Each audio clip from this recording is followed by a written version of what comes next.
น่าเนาะ มาเด้อมากินก้อยปลาเด้อหมู่คู่เอ้ยทำแต่ก้อยปลาอะไรมานี่เด้อมากินอยู่เฮือนนี่สดๆนี่นี่กำลังปล่อยใส่มันนี่ เบิ่งจะทาย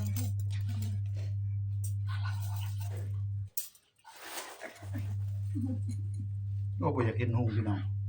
เท่าละเท่าโอโซราเลยมาติดกงมองภายในเคยเฮ็ดคือเบาสีเฮ็ดนี่เม็นมาด้วย อันจันทร์กง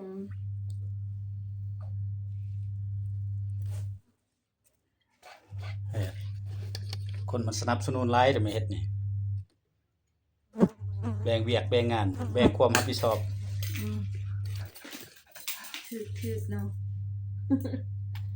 บ่ว่าแต่ยามกินซื่อๆเด้ยามเฮ็ดก็เฮ็ดนำกันช่วยกันเด้ยามกินก็กินยามเฮ็ดคือเฮ็ด